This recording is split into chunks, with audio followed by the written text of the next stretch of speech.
Simmons left the team's practice facility on Thursday without working out and is expected to meet with organizational leadership this morning to again discuss his murky playing status. Sources telling ESPN the Sixers host the Nets tonight on ESPN. GM Daryl Morey, what do you do now?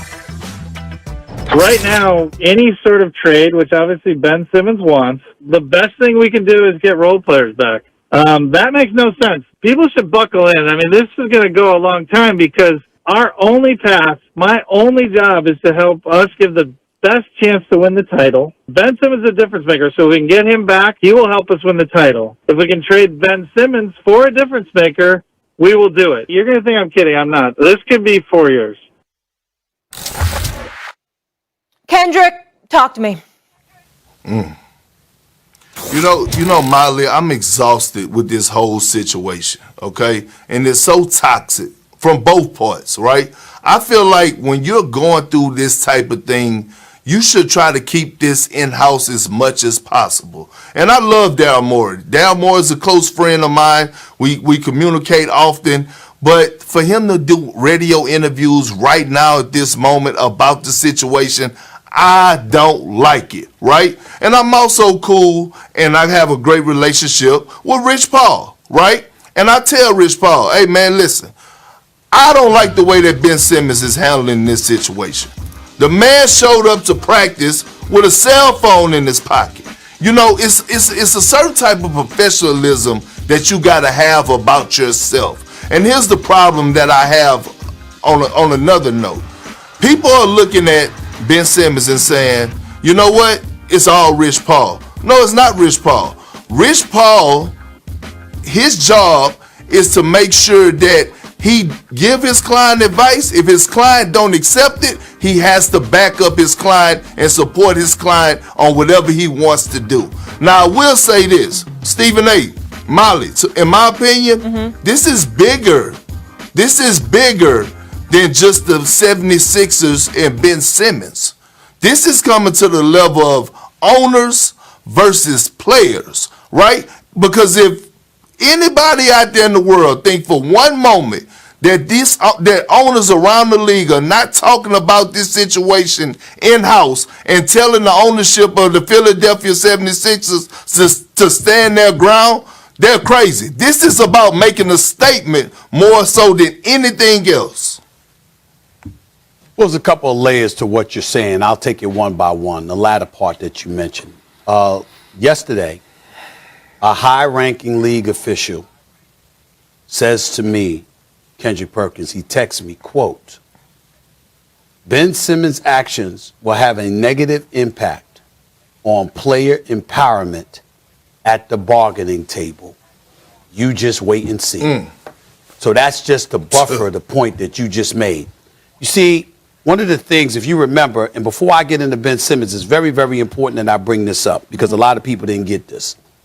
When LeBron James, years ago, Kendrick Perkins, and put Kendrick up on the screen, please, because I want to see him when I'm saying this.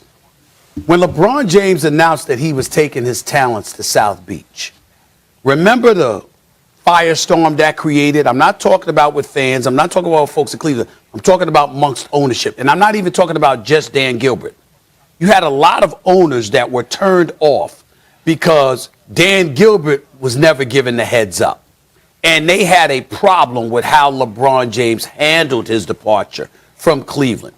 Now, we might not have a problem with it because LeBron James showed up to work every day. He was the star. He carried the mantle. He practiced. He played. He did all the things the right way, except that. Why was that relevant? Because a collective bargaining negotiation was coming up. Remember, CP3 had gotten traded to the Lakers, and somehow that deal got nixed because David Stern was and the league office were the de facto owners because they were looking for new ownership in New Orleans. So CP3 was supposed to go to the Lakers, and the deal ended up getting nixed because owners were complaining. A collective bargaining agreement followed thereafter.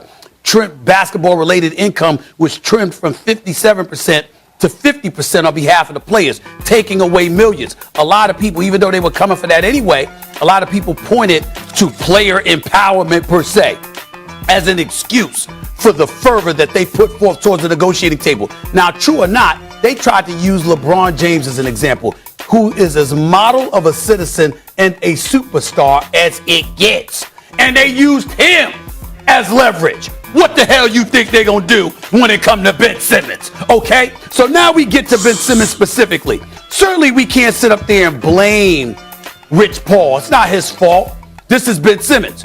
It is your job, however, as an agent to try to coax your guy into doing good business. Once you sign a deal and you got 4 years and $147 million, even though it's not Rich Paul's fault, we can't completely absolve him from the situation in terms of influencing his client to make better decisions so you can ultimately get that client what he wants. That is an obligation that he has that is yet to be fulfilled. Ben Simmons is the major culprit in all of this because he's coming across as a big baby who just doesn't want to go in front of those Philadelphia fans. He's scared to death of the reaction and the retribution they will exact against him because he's coming across as if his performance against Atlanta was their fault. The other element in the room, the elephant in the room, that is a big element, he don't like Joel Embiid.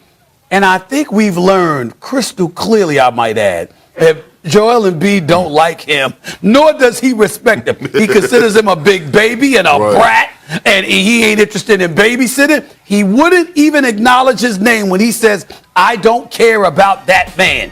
And then, of course, you've got Daryl Morey, who, by the way, here's the part I disagree with you about, KP. I was the one that called Daryl Morey out a couple of days ago. Where the hell are you? The reason why I wanted him to do interviews was because of this one reason and one reason only, KP. What the hell is Doc Rivers doing talking? This is Daryl Morey. You're the president of basketball operations. You're the one that's got to make a deal. Now, if Doc Rivers and them weren't talking about it, that's different. But when Doc Rivers got to come out front and center to speak about things, he ain't the one on the phone that got to make a deal for Ben Simmons. That's Daryl Morey. So I appreciate Daryl Morey going on my man Mike Missinelli's show in Philadelphia and saying what he said because we needed to hear from Daryl Morey. Now that we've heard from him, it's clear. Ben Simmons ain't going no damn place unless they get the right deal for him because they ain't going to give him away for 20 cents on the dollar. And Ben Simmons, as a result, in all likelihood, is either going to have to sit out and lose money or he's going to be forced to come back and do the one thing he don't want to do, and that's face that Philadelphia crowd. Stephen A. Molly, when we had this conversation about two or 3 weeks ago, right? Yeah. What did I say, right? I said about the CBA. I said that the owners were going to be waiting 3 or 4 years from now about the CBA. And you know what's so messed up? You know the thing that disappointed me the most is that, and I'm going to say this, it had guys that came before Ben Simmons that played their role to the T to make sure that he was able to sign $150+ million on the contract. It's Ben Simmons' job, along with everybody else that is in the NBA, to make sure that they continue to do their part as being a true professional so that the next generation that's coming up under them could get the same type of opportunity to make the same type of money. That's what frustrates me the most about Ben Simmons in this situation. I don't care that he want to get out of Philly. My grandpa always used to tell me, it's not what you do, it's how you do it. Absolutely. Yeah, absolutely. He's not handling it right. You're 100% right. Yeah, and it's not paying it for it. He's hindering the next. Well, listen, it's really easily resolvable. All you got to do is go before the Philly fans. You understand? I don't want to be here, whatever, but until I'm gone, I'm going to work my tail off to help the team that I'm on win basketball games. As long as you do that, it's fine. For him not to even be able to do that, he comes across as incredibly weak-minded and weak mentally. He cannot handle it. He's scared to show up in front of the Philly fans. And that's why nobody's expecting him there tonight. I hope I'm wrong. I hope he makes it. But I can tell you, I spoke to folks last night. They're not expecting him there. Yeah, we'll have more on this later. You'll have more on this on Countdown 7 Eastern. Of course, Nets at 6 or 7:30 Eastern. That's right here on ESPN. Can't wait for that game.